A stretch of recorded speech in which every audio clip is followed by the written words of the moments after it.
Good morning guys, my name is Edwin Pineda. You can visit our blog edwinpineda.net and also you can subscribe to our newsletter. Meron tayong magandang world course about financial literacy. It can help you in building your home business. May mentor ka na ba? Well, kung wala pa, I think kailangan na magkaroon ka na ng mentor. Ito na ang tamang panahon na magkaroon ka ng mentor. Now, in every business or in every industry, kailangan may mentor ka. Like me, nasa home business ako, kailangan may mentor ako. For example, si Justin Bieber, isa sa pinakasikat na young singer today. Meron siyang mentor. Kilala niyo kung sino? Well, it's Usher. So, I think malaki na itulong ni Usher sa pagme-mentor niya kay Justin Bieber. Kaya si Justin Bieber is one of the magaling na young singer. Okay? Another example na is Harrison Ford. His mentor is father niya. And also, another one is Warren Buffett.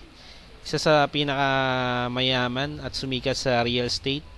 Ang naging mentor niya para sa kanyang buhay ay si Brian Graham, yung teacher niya dati sa college. And lahat naman ng mga yumamang tao or personality like Bill Gates, Lucio Tan, or let's say Regine Velasquez o Gail Cassid, lahat yan may mga mentor yan. Now, if you want to succeed in your home business, kailangan may mentor ka. Dahil napakaraming benefits ng pagkakaroon ng mentor. Alam natin yung kasabihan na experience is the best teacher. Actually, may mas maganda pa dyan. Learn from other people's experience. And that is your mentor. Hindi mo na kailangan dumaan pa sa mga pinagdaanan nila na hardships sa pagbibusiness.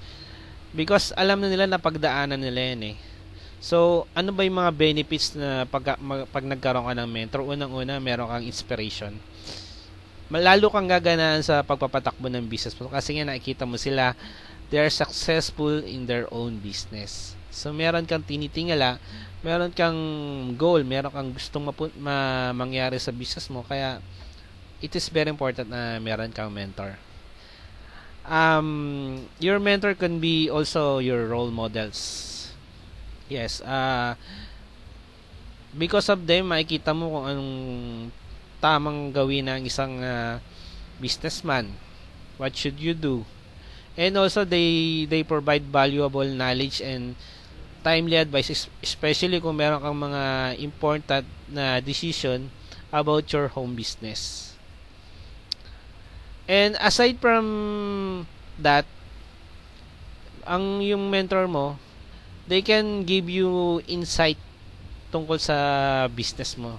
Kasi kung ikaw pa lang, bago ka pa lang sa business mo, hindi mo pa alam yung pasikot-sikot, sila na pagdaanan nila yan. Kaya bibigyan ka nila ng magandang perspective, ng tamang pagtingin kung paano mo isosolve yung isang problem. Because napagdaanan nila yon. Okay? And also, yung isa ring magandang benefits na pagkakaroon ng mentor ay nagpo-provide sila ng emotional support. So, pag nagkaroon ka ng pagkakamali, nandyan sila para tulungan ka nila, bibigyan ka nila ng moral support.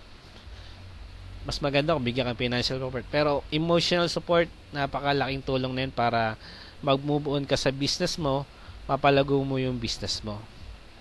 Okay? So, yun lang yung mga benefits. So, marami pang iba. So, kung mag-start ka na ng home business mo, I suggest find a mentor. Okay?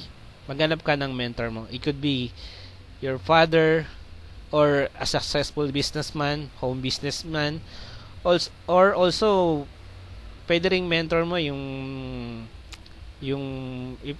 kung dikit ka sa pare, okay, maganda silang mentor kasi alam nila kung tamang pag-handle ng, it's like pag nasa simbahan, it's like you're handling also business.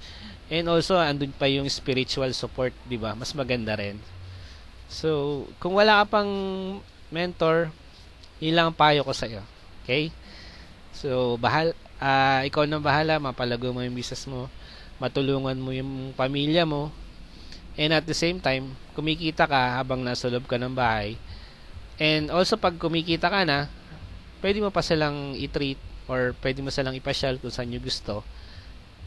At malaking tulong yun para mapagaan naman natin ang loob ng pamilya natin. I mean, para malip natin yung moral nila na through home business kaya nating makatulong sa pamilya natin. Okay? So, yun lang muna ngayon. So, good morning ulit guys. My name is Edwin Pineda. Please visit our blog, edwinpineda.net, and also please subscribe to our newsletter. Bye-bye.